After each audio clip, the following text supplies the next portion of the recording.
Hello everybody, it's Alex Docherty here again with another episode of Doc's Footy Talk. Thank you very much for joining us once again, episode 4. Hope everybody had a wonderful Easter. I did, spent some time with family, went to 3 games across the Easter weekend. Only one of them was worth talking about because the other 2 were just really appalling games of football. We'll get through all the round 2 games as always. We've got some women's stuff to talk about, AFLW stuff to talk about. Segments coming back. We had our first team of the week last week. We're bringing it back. Nuffy of the week as well. I reckon that's becoming one of my favourite segments on my own podcast show. We'll do that. We're doing another top 5 this week. The ugliest games of football, and we've got stuff to talk about all throughout the AFL as well. So We'll quickly get stuck into the weekend that we've just endured, starting with Thursday night at Adelaide Oval. It was the Crows that got the job done over Richmond Football Club. First win of the year for the Crows. They needed to bounce back after a pretty ordinary performance last week against the Bombers. The Crows 18-10, 118. Richmond 12-10, 82, a 6-goal win. Josh Jenkins returned to form with 5 goals. He absolutely towelled up Alex Rance. Dustin Martin on the other end with 5 goals as well for the Tigers. He was probably their best player as well. What was amazing about this win for Adelaide was the fact that they did it without. The Crows went into this game with no Richie Douglas, no Tom Lynch, no Brodie Smith, no Brad Crouch. Matt Crouch came off in the second quarter with a hamstring injury. David McKay came off with a concussion in the third quarter. Rory Sloane was under a bit of injury duress, and ditto to Daniel Talia. So the Crows list was really, really young, and they pulled out a really good victory. Jenkins, as we said, kicked 5 goals. He was incredible up forward. Taylor Walker, his first game for the year, he kicked 4 goals as well. Very, very crucial. And I really like the look in young Darcy Fogarty. Huge presence as an 18-year-old. And he kicked 2 goals. That's for the second week in a row. Kicked 2 goals last week. A lot to love about him. Dustin Martin kicked 5 goals. Josh Caddy is gone for a week for what I'd say a really dubious hit. But the incident saw him whack McKay on the head, and he got concussed. He was out of the game for the rest of the match. I don't think it was intentional. He was trying to smother the ball, and unfortunately, he just copped the face of McKay. Toby Nankervis was pretty good in the ruck as well. But I'm a little worried about the Tigers at the moment, because if they can't beat an Adelaide team that was quite under strength, then they might be heading for a similar path to the Bulldogs. I don't want to say that, and people who do know me will know that I don't really like Richmond, but I don't want to see them head the path that we headed last year. The incident regarding to Damien Hardwick and that Crows fan at the end of the match, I hate seeing stuff like that. Look, Adelaide fans in general get a bad rap for how feral they look according to the public eye. I don't like seeing this, and I can't really explain what was said or what happened. All you can see really from the footage was Hardwick telling him off. Kudos to Damien Hardwick for not fully engaging with the fan, but I'd rather him not engage at him at all. People go to the football, we like throwing out words and small sledges from time to time, but let the coaches be when they walk out into the ground. We'll go to the game on Friday, the Good Friday game between North Melbourne and St Kilda. If there was an award for worst game of the year, you'd probably say this match is the front runner. North Melbourne, though, in the end of it all, shocking winners by 52 points, 13-17, 95. St Kilda's 5-13, 43. Ben Brown, probably the one that stood out the most. He kicked 6 goals, 5 of them coming in the second half. 2 goals, 10 each, both sides kicked at halftime. That probably exemplified how bad the game really was. And St Kilda's fourth quarter was just disgusting. Too many turnovers. Their ball movement from halfback to the wing was all right. I mean, I thought it was okay to a degree, But once it gets to the forward line, it just broke down horrifically from there. Ben Brown, we mentioned earlier, kicked 6 goals. Really loved Jared Waite's work as well. He rotated between forward and back, finished with 24 touches and 13 marks. Todd Goldstein had a really good game as well. He had 38 hitouts, 16 touches, and Billy Hartung was quite impressive for North as well. For St Kilda, not many people you can actually say had a really great game. I thought Jimmy Webster tried really hard, had 30 touches, probably St Kilda's best player on the ground. 30 touches, 8 rebound 50s, and his disposals went at 70% efficiency. Jack Stephen was all right as well. He had 26 disposals, 7 inside 50s, kicked the goal. Where to for St Kilda? And it's been well documented about their next month of football. They play Adelaide at Etihad Stadium next week. Then after that, you've got Geelong at Geelong. Then there is GWS back at Etihad Stadium. And then we have Hawthorn at Tasmania. So it's a horrible next month ahead for St Kilda. And they could very well start the year 1-5. It was a good thing they beat Brisbane last week, because I thought that was a pretty ordinary game itself. St Kilda were probably the better of the two sides. But Alan Richardson has got to find a way to get these boys fired up, because on paper they're not a bad team. What I saw on Friday, I went to this game and I could not contain my laughter. Their horrible use of the ball by foot and by hand, and their shocking decision making is making them worse than they actually are. I'm hoping St Kilda bounce back next week, because this was probably one of the worst performances I've seen from them in quite a while. There is a lot of criticism about Paddy McCartan and stuff, but we'll go on to the game on Saturday afternoon, Carlton versus the Gold Coast Suns. A very impressive performance by the Suns. Stuart Drew gets his second win in as many games. Gold Coast pretty much had control of this game from start to finish. Carlton did get into within 3 goals midway through the third quarter, but the Suns were just too good in the end. 15-11-101 to 9-13-67. Tom Lynch, probably again the standout player on the ground. He kicked 8 goals, personal best to him, along with 21 disposals and 4 marks, which I was listening to this game on Triple M, and a lot of them were saying that it was really impressive that he only got 8 goals from 4 marks, which tells you that a lot of his goals on the run, and there were times where he did crumb the ball, and I thought that was a tremendous performance from him. He's out of contract as well, end of this year.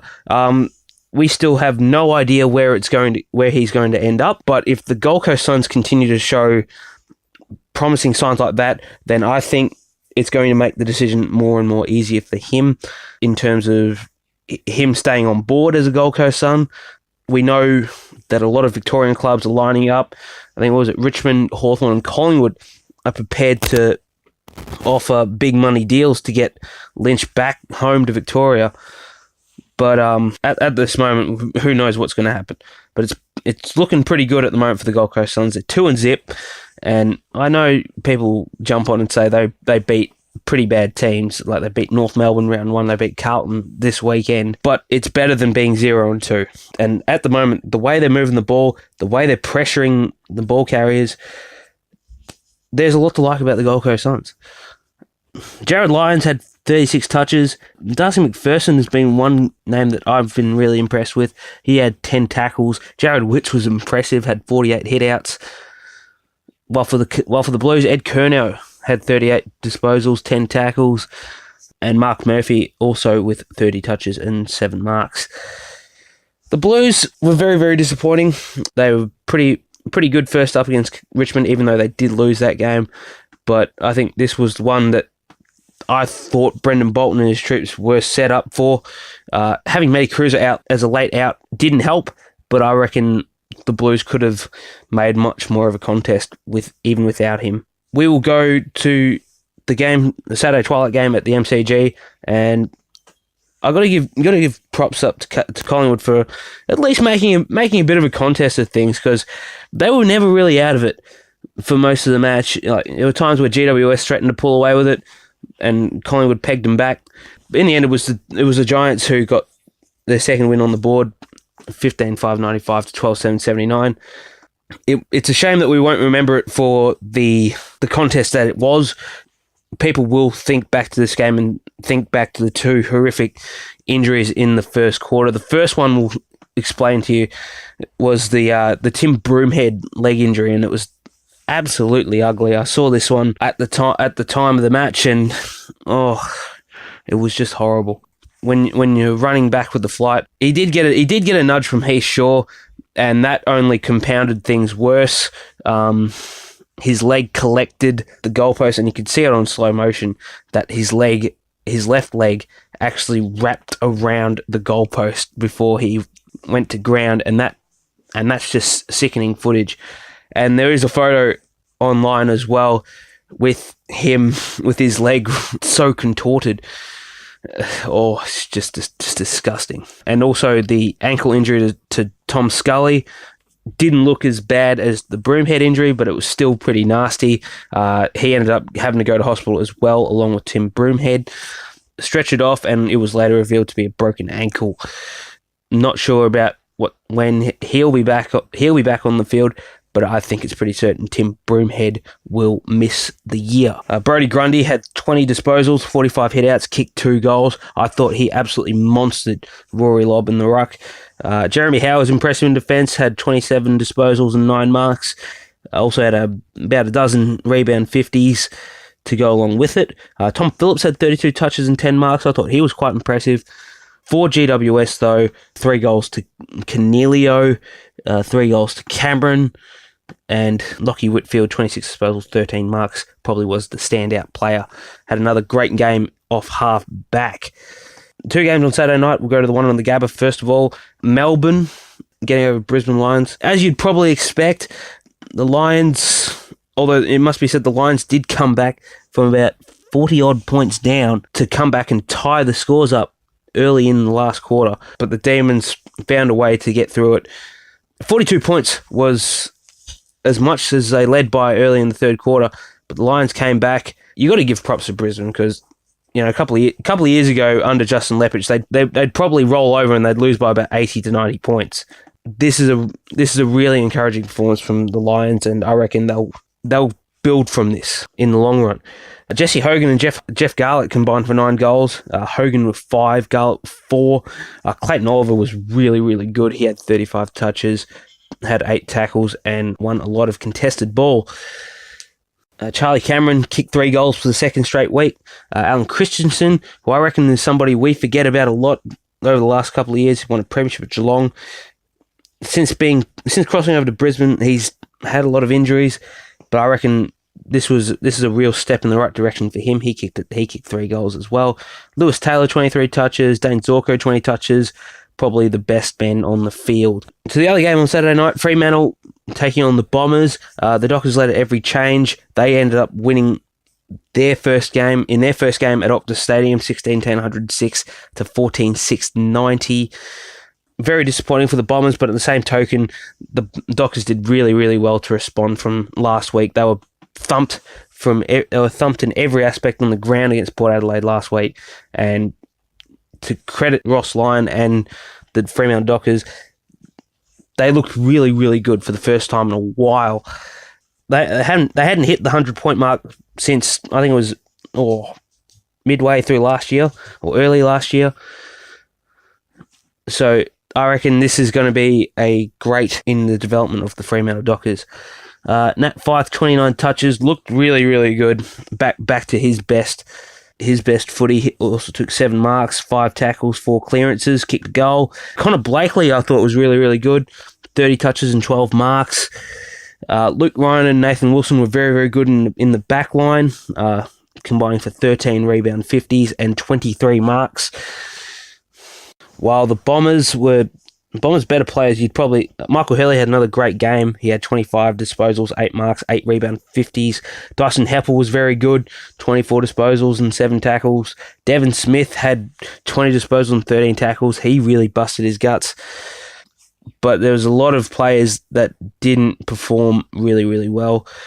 Jake Stringer had the 9 touches. Joe Danaher kept goalless. Andrew McGrath had 16 touches. Probably expected a little better from him.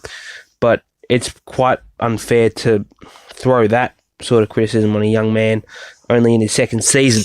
McDonald, Tip and Woody, though, 7 disposals. I don't think he hardly saw it.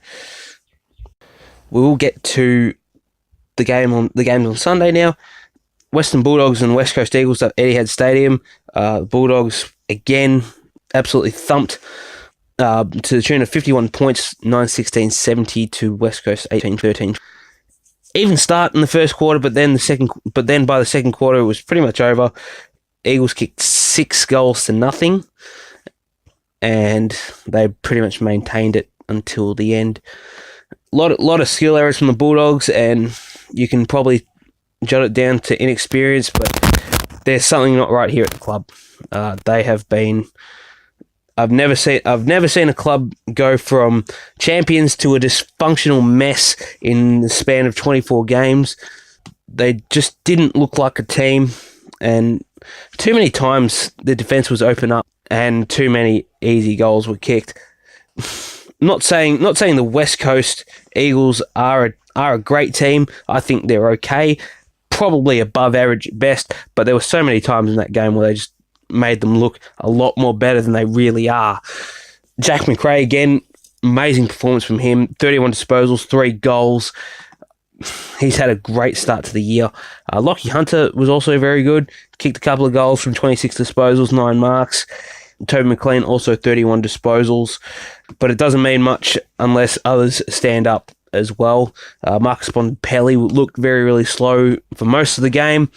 Jason Johannesson was ineffective with his touches most of the time.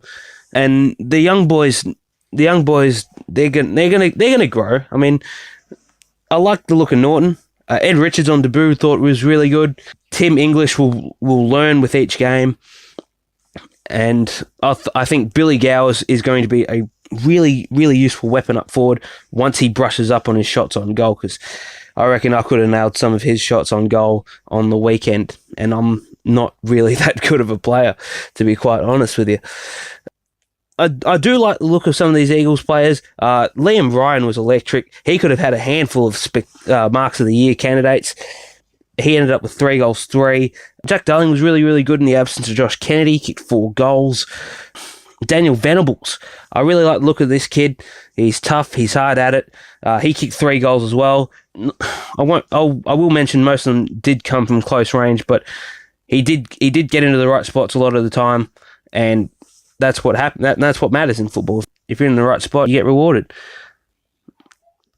Jake Waterman had 2 goals. I think that he was in his second game as well. A lot of hype on Willie Rioli. He didn't do much. 8 disposals and 4 inside 50s. I'm not buying the hype yet. A lot of people seem to buy the Rioli hype just because he's simply a Rioli. I'm not sold on him just yet. The Eagles do look okay. I think I had them in the bottom 6 at the start of the year. I think they will. I think when you judge it on this performance and the performance last week against Sydney, I think they'll be a little bit better than that. I still don't think they'll make finals, but they're not going to be a scrub team this year, West Coast. To the game on Sunday evening, Sydney and Port Adelaide. Now, this was a really, really good contest. They were down by 14 points at halftime, but Port had an incredible third quarter, kicked 7 goals to 2. Was the catalyst of their victory. They ended up winning by 23 points, 14-10-94 to 10-11-71. Todd Marshall was really, really good again. He kicked 3 goals, led the Port Adelaide players in goals. Pollak, Boak and Wingard all with 2 each. Ollie Wines had a great game, 35 touches. For the Swans, Josh Kennedy was pretty good, a lazy 33 touches, 8 clearances. Luke Parker had 27 touches and 12 clearances.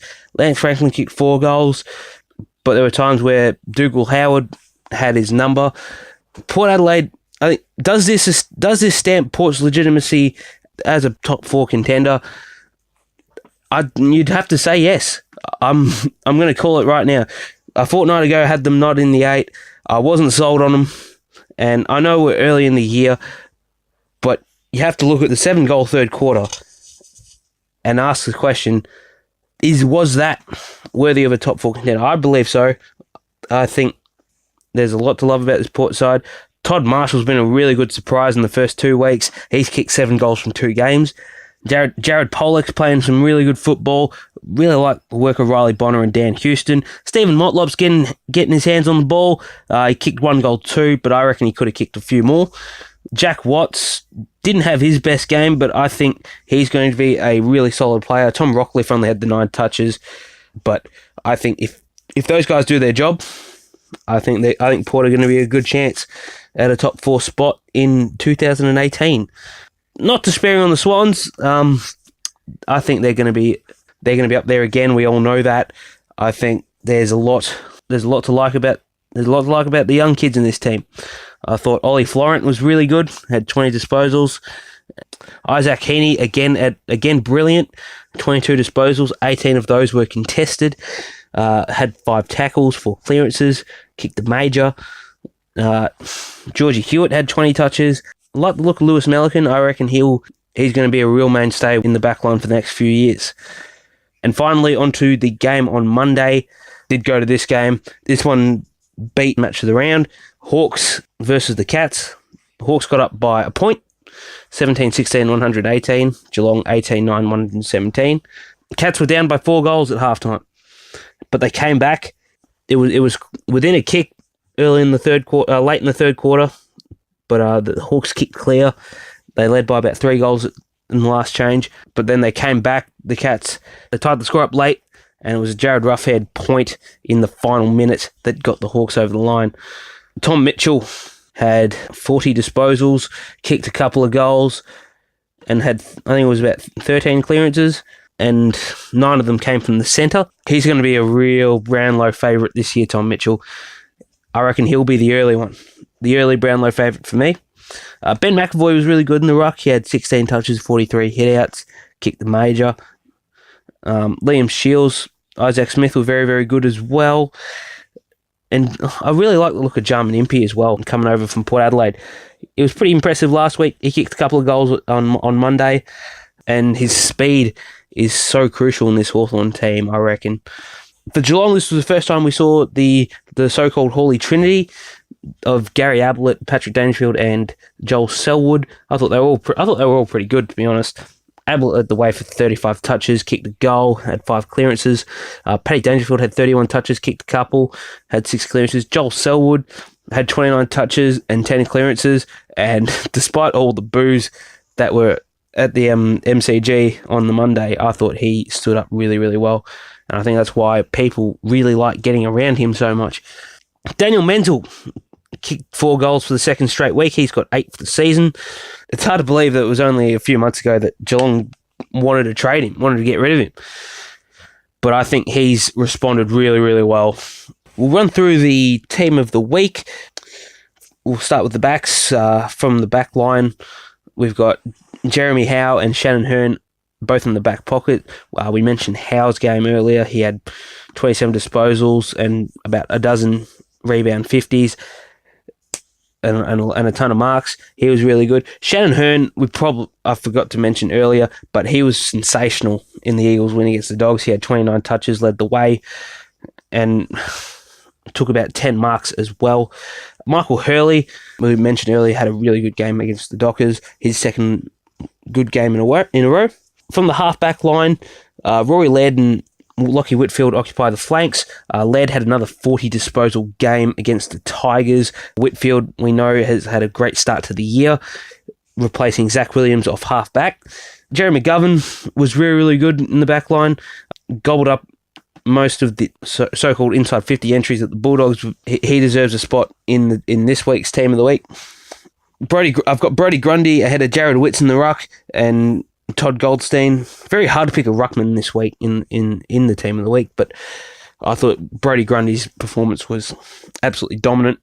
Had about 40 odd hitouts, 20 disposals, and kicked a couple of majors.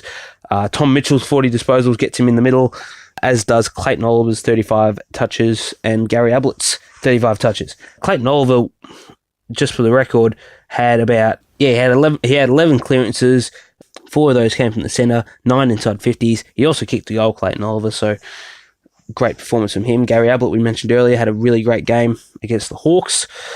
And on the wings, I've got Stephen Cornelio, had a really great game against the Pies, and Connor Blakely, I thought, was really good. Had 30 disposals, 22 of those were uncontested.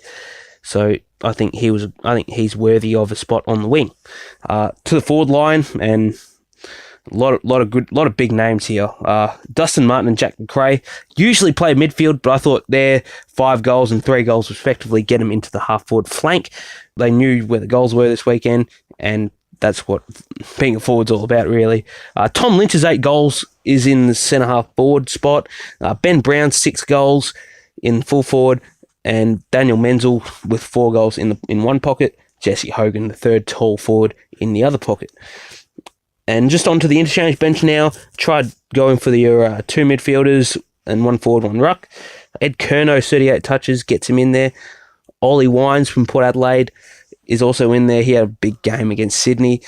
I thought Scott Lysett should get a spot in the team. I watched his game on Sunday, and I thought he was really, really impressive, despite the fact that the Dogs were very, very inept defensively. But I thought he had a great game as a backup ruckman. And I think he had 20 hit-outs or so, had about 16 touches, took a few good grabs, kicked a couple of goals. That's what you look for in a backup ruckman, really. So I think he gets a spot in there. And Nathan Wilson's game off half-back for Fremantle was very, very impressive as well. He gets the last spot on the interchange bench in my team of the week. This is Doc's Footy Talk, and while we do love talking about the AFL, I think we have to talk about some AFLW stuff as well.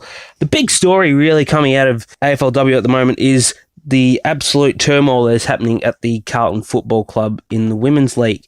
Now, we know Carlton recruited pretty massively in the off-season last year, picked up Taylor Harris from Brisbane, Nicholas Stevens from Collingwood, and they gave up a huge amount of draft picks and players to get those two at the club, and we know that it backfired very, very horribly. They ended up last in the AFLW season, and the halfway point, not much has really gone right for the Blues. They lost the last 5 games of the season, and things have only seemed to have progressively gotten worse, because now they're without a coach. There's lots of rumours around that the captain, Brianna Davey, wants out. We haven't heard it from her specifically. The only thing we've heard about this spectacular revelation is on Fox Sports, that have gone and said the Carlton AFLW captain, Bree Davey, wants out of the club. In a sensational move that is set to send rival clubs scrambling, Davey is set to inform the Blues that she wishes to play for another AFLW team in 2019. Collingwood and North Melbourne are front runners to secure the services. Collingwood have to make a trade. North Melbourne don't have to really do anything. If Bree Davey wants to come to North Melbourne can sign her up as such. It's understood that the 23-year-old has become disenchanted with the direction that the club is heading. She suffered an ACL injury in the Blues round 2 win over GWS this season, but she's expected to be right to go ahead of next year, when the league expands from 8 to 10 teams. This also comes after Carlton's AFLW list manager Graham Bergen quit the club in February.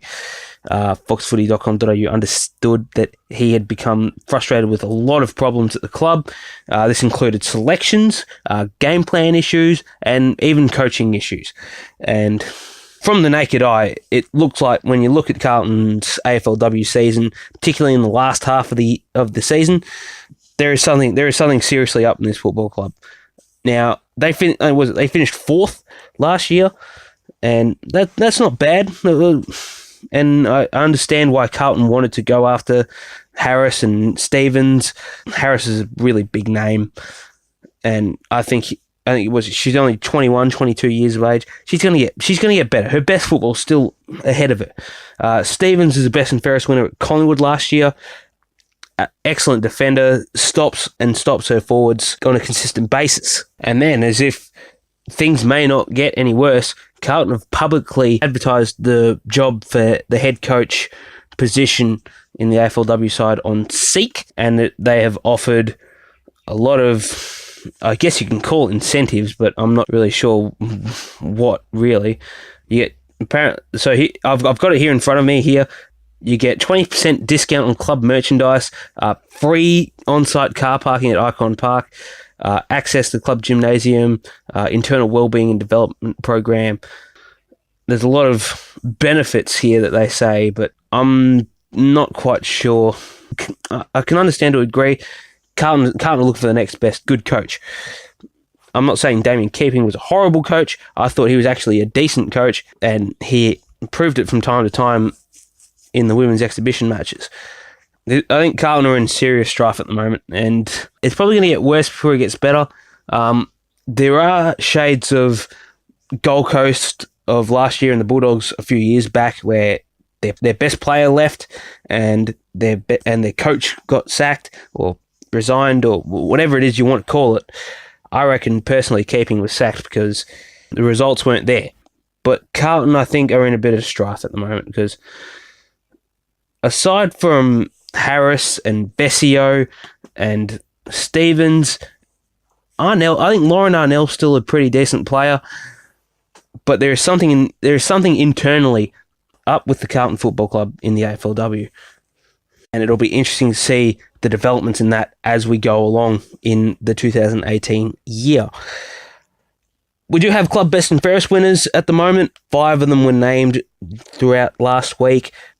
Chelsea Randall won Adelaide's BNF award. Unsurprisingly, Kate Lutkins from Brisbane took home the Brisbane Lions club best and fairest. Alicia Eva took home GWS's best and fairest. Daisy Pearce from Melbourne won the Demons best and fairest. And Emma Carney from the Bulldogs rounded out her great year with the club with another club best and fairest. We're yet to hear from Carlton, who announced theirs next Tuesday. We await Collingwood's, who announces theirs on Saturday. And Fremantle announces their club best and fairest on Thursday. My predictions for those are... It's going to be hard for Carlton. I reckon it'll be a close one between Sarah Hosking and Breanne Moody. I reckon Hosking's been very, very consistent. Sarah Hosking's been very consistent all year long. Breanne Moody's had a really great year. A lot of people have underrated her because Carlton haven't had the best year, but I think she'll be up there as well. For Collingwood, I reckon Chloe Malloy's going to be the hot favourite to win it. Christina Bernardi, don't count her out. And I think Steph Chiocci probably could have won it if she didn't get rubbed out for those last 2 games. And for Fremantle, I think the obvious choice would be Dana Hooker. I think she's had a great year. Cara Dillon, I wouldn't discount her out of anything just yet. I think she's been a very, very good player for so long, and I think she's continued to be that good player as the 2018 season went along. There is an article here that I have in front of me at the moment from the AFL.com.au website. It says, AFL CEO Gillon McLachlan says the format for the expanded 2018 AFLW will be revealed within the next month with a conference system among the options. Now, we should all know by now that the competition will go to 10 teams next year, Geelong and North Melbourne being in the new league. Gillon McLachlan said in Sydney on Wednesday, this was last week, Gillon McLachlan said that we are working through the new format. Conference is an option. Longest season is an option. There's 3 scenarios. We've had one good conversation about it, some feedback, and we'll look to make an announcement over the next 3 or 4 weeks.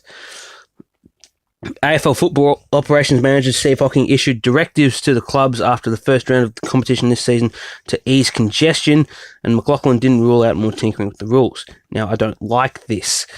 I do not like this. Leave the game as it should be. Yeah, I get it. The common knobhead out there will want to say that it's low scoring, so boring. It's not about scoring. It's about watching 2 sides go out there and give it a damn crack. I like that it's becoming more fast paced, but just let them develop the game. All right, women's football hasn't been here professionally nowhere near as long as the men have.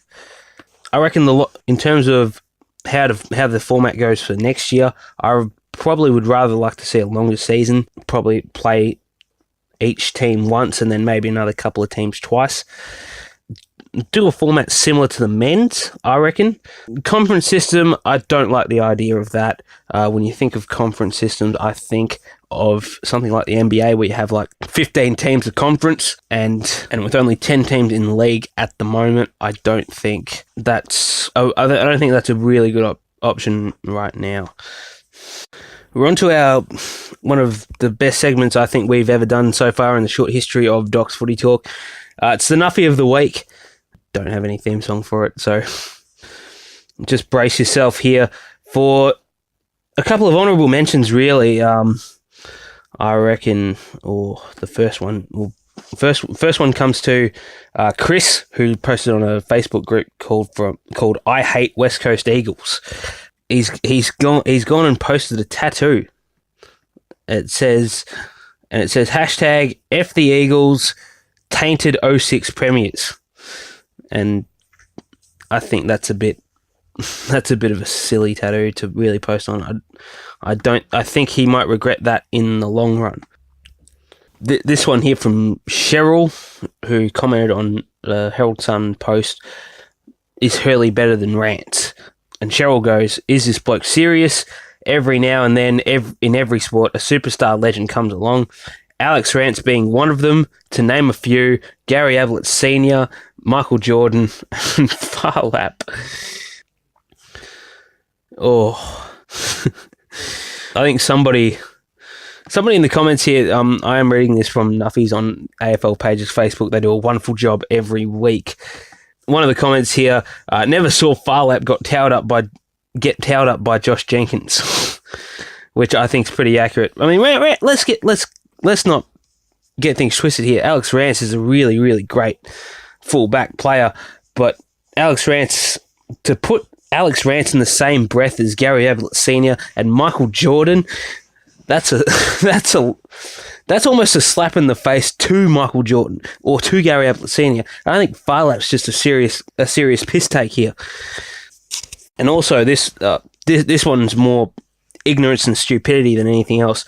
It's from David, who talks about the Tim Broomhead leg injury. David goes, why did he kick the goalpost? Looks like he deliberately shot himself in the foot to get out of action, similar to bloke wanting to get away from the front line in the World Wars by shooting yourself in the leg. Now, first of all, to compare his leg injury to getting shot in the World War is absolutely stupid. This bloke should be ashamed of himself, really. And why did he kick the goalpost? Why didn't he kick the goalpost? First of all, he got nudged, and he tried to get out of the way, but his leg unfortunately couldn't get out of the way in time. He was going at a pretty good pace too, and there isn't much time to get out of the way once that happens. So, David, I think you can go away. My favourite one, though, this week comes to Brody, who posted from the Fremantle Dockers group page here. He's gone, disappointed I went to the wrong stadium, but glad the boys are doing well. Now, first of all, that's a real nuffy mistake to start with, but there is a bit more dialect here. Chris goes, aha, where do you go? The soccer. And Brody responds, Subiaco Oval. It was very empty. Hard to confirm if I was the only one to make this mistake, though. I'll confirm that for you. I'm pretty sure you were the only one, Brody. You get the Nuff of the Week thumbs up. Well done to you, sir. Now, before we go on to this week's round of footy, we will have a look at the round 2 Rising Star nominee, Tom Doday, who I think had a really good game against the Tigers on Thursday night. I think he had, 25 touches, had about 8 marks. All right, no, he had 25 touches and 6 marks, 3 way-round 50s and 3 inside 50s. Now, Tom Doday is a pretty interesting story, to be honest, because he was selected in the 2015 AFL draft. He was a first-round draft pick. He was selected 17th overall, and he only made his debut last week against the Bombers, because at the time, Tom Doday was a head-scratching selection to some, because he did have the athletic traits. He was pretty quick. He can leap. But I think in terms of game sense and skill, I think he needed a bit of work on that. And Jake Lever's exit to Melbourne at the end of last year, I think that's really opened up his spot in Adelaide's best 22. Look at Tom Doday's first 2 games of the year. He had 25 touches, as we said, 6 marks, 3 rebound 50s against Richmond. Against Essendon last week, he had 21 touches, had 7 marks, 4 rebound 50s. Now, let Jake Lever's stats in his first 2 games on the weekend. He had 10 disposals, 3 marks, 5 rebound 50s against the Cats last week. Against Brisbane, didn't really do much better, had 13 disposals, 4 marks, 4 rebound 50s, and only 1 contested mark. The year before that, Lever was averaging 16 touches, 6 marks, and 3.5 rebound 50s per game. It's only a couple of games, but I think Lever's really struggling to adjust to Melbourne's structures. I think Adelaide's looked much, much better suited for someone like him. And I'm not saying that Lever deserves to struggle. I think he made a good call to come back home. Melbourne were offering big money. I don't think Adelaide could have matched it. So in terms of financial security, I think Lever did the right thing by coming home. But I think in terms of how he's going personally on the football field, I think he's doing a lot worse than what Tom Doday's done in his first 2 games. So well done to Tom Doday as well for getting the Rising Star. I think he's had a good start to the year as well, averaging just over 20 possessions a game and 6.5 marks. Did mention earlier in the piece that the Good Friday game would probably be hands down one of the worst games we will see this year. 2 goals, 10 each team kicked in the first half. St Kilda didn't really turn up after that. North Melbourne actually did. Kicked 7 goals in the last quarter. They absolutely crushed St Kilda, and that was a really, really horrific performance from them. We will do a list before we get to this round's games. It's the top 5 ugliest games of football I've ever seen. Now, I'm only doing games from the last couple of years because I haven't had enough time to really go back and look at all the other games of football, but we might do something else next week. But at the moment, there have been quite a few really, really crappy games of football that we have seen over the last few years. I'm not doing them in any particular order, but I'm thinking you guys will agree with me here when I say that these games were absolutely horrible in terms of skill and in terms of putting on a show for the paying public. We will have a look at the first game. It was round 13 last year. It was between, surprisingly enough, North Melbourne and St Kilda. It was at times, I wouldn't say it was a very ugly game of football. I think it was more along the lines of a boring game of football because both sides just went back and forth for quite a bit of it. North Melbourne only kicked 2 goals, 6 for the first half. St Kilda, they looked like they were going to run away with it at halftime. They were up by about 38 points, but really they didn't do much else as well. I remember tuning into the second half of this game and I nearly fell asleep. That was how bad it was. There were skill errors, 60 clangers to 48, really, and North Melbourne had 4 goals up to three-quarter time. St Kilda only managed 4 goals after half-time. Really just a pretty bad game of football. That's number 5. Number 4, I was originally going to put in the Easter Monday game from last year between Geelong and Hawthorn. That was a very ugly game for 3 quarters, but I think it was Geelong's last quarter that actually saved them from being on this list. They kicked 11 straight to win by about 86 points. But I think number 4 would definitely have to go to this game in round 22 between Collingwood and Geelong. Now, it was close. It was quite close for most of the match, but it was very low scoring. It was very ugly, and I think in the end it was only 19 goals kicked between the two of them. Collingwood started well. They kicked 6 goals in the first quarter, but after that they only kicked 3 goals for the entire game.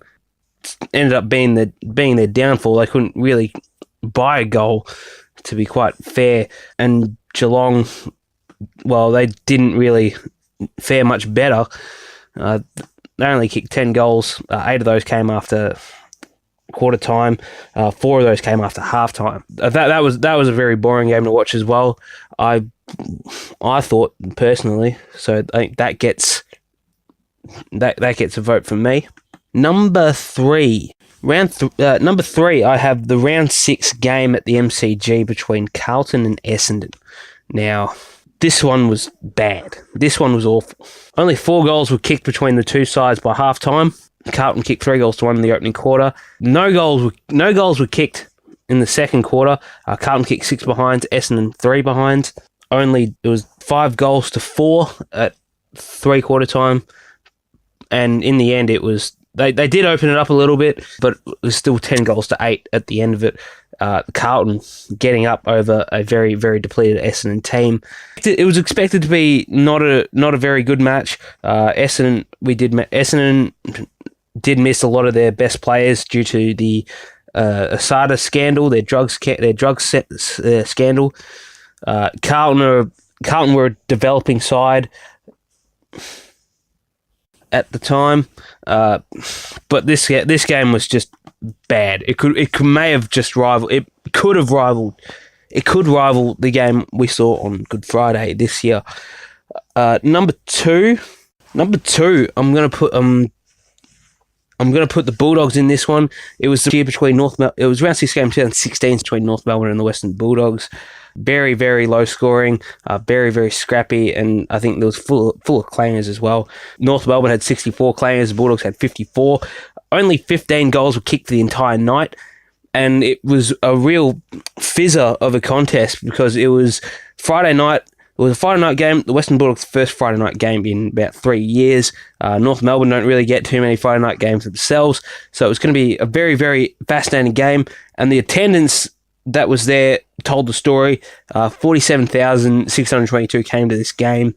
We were expecting a really, really intense battle between the two sides at the time that were on top of the ladder. North Melbourne were undefeated. Western Bulldogs only lost 1 game up to this point. But in the end, it was just a really bad game. It started off okay, 4 goals to 2 in the first quarter, but after that, it was North Melbourne can only get 5 more goals. The Western Bulldogs can only get 4 goals after quarter time, and it was just purely rubbish. If it wasn't for Jared Waite's 4 goals, he had about 7 marks, 4 goals. He had a match-winning performance. If it wasn't for him, then I reckon this game would have stunk so much worse than it already did.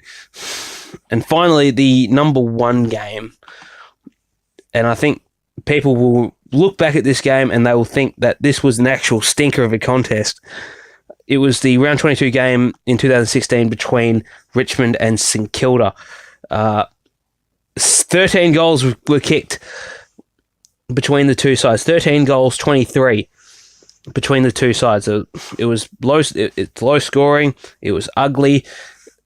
Another game full of turnovers and bad decision-making skills. St Kilda only managed 4 goals after quarter time, and so did Richmond. It was 3 goals to 2 at quarter time. Richmond couldn't get a goal on the board until the third quarter. Couldn't get a third goal on the board until the third quarter. That came in the opening minute of the third term. But the Saints won the game pretty reasonably.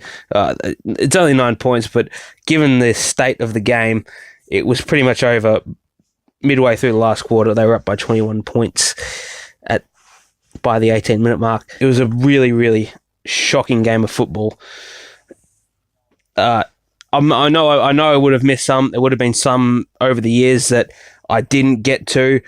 I will have a look at it throughout the next week or so. We'll probably get back to this list a little bit later on throughout the year. But honestly, I reckon that game on Good Friday would have to be one of the worst games I've seen ever, I reckon. How many turnovers, how many botched kicks and ill decisions can one side make? It was an appalling game of football. All right. We're going through the game to round 3. It starts off with a clash between 2 old rivals on Friday night, Carlton and Collingwood at the MCG. It's going to be a huge game. Both sides haven't won a game yet this year, but I think it's not going to matter too much. I think both sides usually put in a good game wherever they are on the ladder. Carlton won the last game. The last time these two teams met, it was a 23-point margin. Collingwood have won 3 of the last 5. And I reckon if Collingwood could bring in that same sort of effort they did against GWS, then I think they can win, Collingwood. I reckon they can get over the top of Carlton. They can't underestimate Carlton here, because I think Carlton will be fired up from a pretty poor performance against the Gold Coast Suns as well. Charlie Curnow, I think, is going to be a huge player to watch here. And if the Blues do beat the Pies, then I think Nathan Buckley is in a bit of strife in terms of his security as coach. But I think Collingwood will get the job done on the Friday night. Saturday afternoon at Adelaide Oval, we will see Port Adelaide take on the Brisbane Lions. Brisbane Lions at the moment, thanks to CrownBet here, $10 they are to beat the Power at the Adelaide Oval. I can't see them getting over the top of Port Adelaide. I think they've been... It's not to say Brisbane have been absolutely rubbish. I think they've actually been pretty decent. They did have an admirable defeat against Melbourne on Saturday. But, however, Port Adelaide have won the last 4 games against the Brisbane Lions, and they've all been very, very heavy margins. Round 13 last year, they beat them by 40 points. Round 6 last year, it was about 83 points. Round 19, 2016 was a 94-point margin, and then round 7, 2016 was Port by 77 points. So, I reckon Port will win. It'll probably be another 40-point or so margin. I don't think they'll demolish Brisbane as badly as they have in recent memory, but I think Power will be too good over the Adelaide Oval. They love playing at Adelaide Oval, and I think they'll be 3 from 3 to start the year.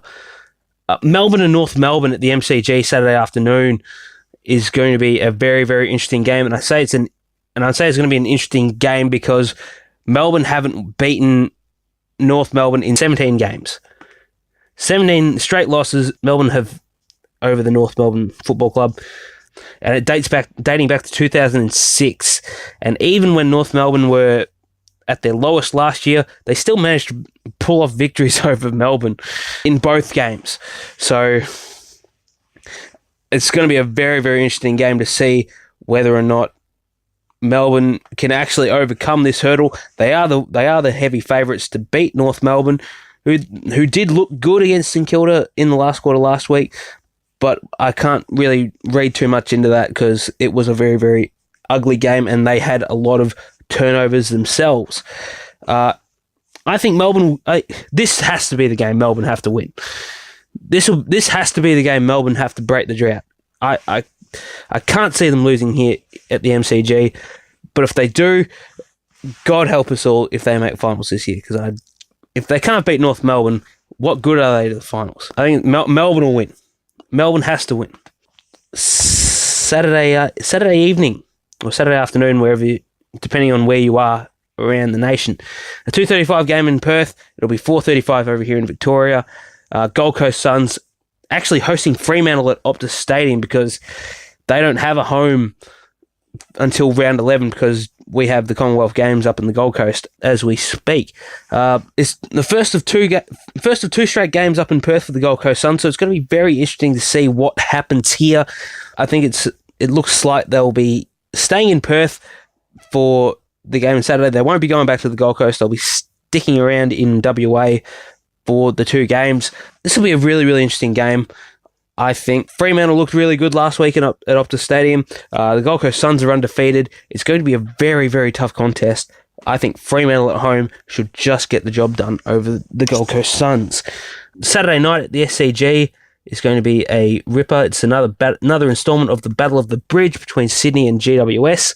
The Giants haven't lost a game so far this season. Sydney 1-1, looking to bounce back from their loss to Port Adelaide on the weekend.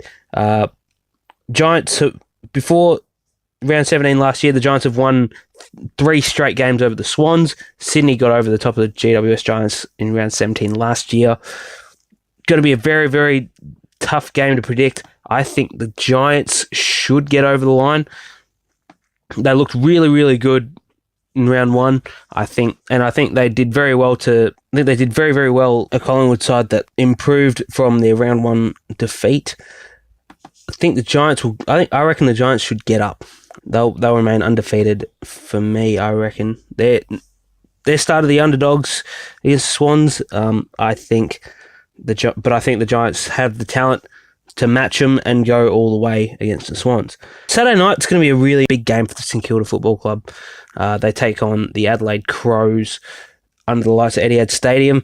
They had a horrible game. We've already mentioned that a fair bit throughout the show today, but they have to bounce back against the Adelaide Crows. The Crows will miss a few players. They do get Richard Douglas back from suspension, but Matt Crouch is gone for a few weeks, which will hurt the midfield a fair bit. And when you consider the fact that St Kilda do have a lot of good players in the midfield, you think of Stephen, think of Ross, think of blokes like Armitage. I think he's getting back to some really good football. I think St Kilda has a shot to overthrow Adelaide's midfield. Adelaide have won the last 5 games between the two sides, although 4 of those 5 have come at the Adelaide Oval. There's going to be a lot of heat on St Kilda coach Alan Richardson, and there has been already during the week. But I think this isn't going to be the game that St Kilda can win. I think the Crows will be too strong there. Interesting fact: Eddie Betts hasn't kicked a goal this year. Currently 3-time All-Australian forward pocket.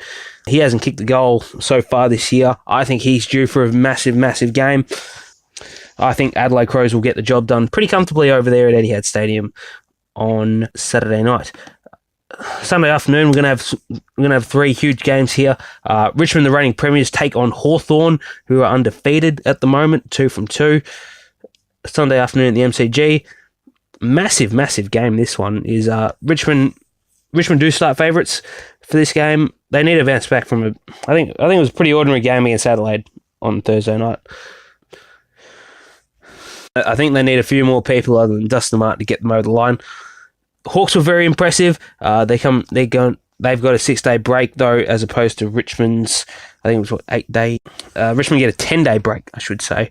They played on Thursday, now they play on Sunday.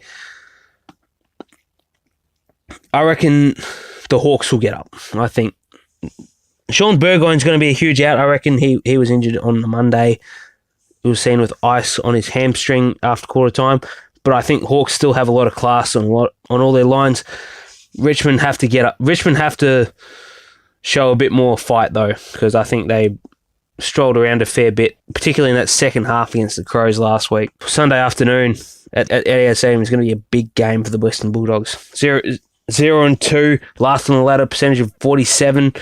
They've conceded 250 points already, so they've conceded an average of 127 points per game so far this year, and they come against the Bomber side that have a really good forward line, and I'm not talking about just Joe Danaher, who kicked 6 goals on them last time they played, but you got Jake Stringer as well. I think against his old club for the first time, I think he needs to have a big game. I think he could, and I reckon the Bombers will be too good over the Western Bulldogs in that game. And then finally, Sunday afternoon up in Perth is West Coast and Geelong. Both sides 1-1. West Coast have won 2 of the past 3 games against the Cats. Did it pretty well against them last year at Subiaco. Up at Perth, I think West Coast showed they can play. I don't think they'll play finals this year, but I think they're going to have a really, really strong game. They could get an upset win over the Cats. I'm not prepared to count that out yet. But I think Geelong, after such a close shave against the Hawks, they'll have to rebound in a big way. I think they'll win just comfortably there. Well, that brings an end to another episode of Doc's Footy Talk. Thank you very much for listening once again. We'll be back next week. Until then, goodbye for now. Good luck to all your teams.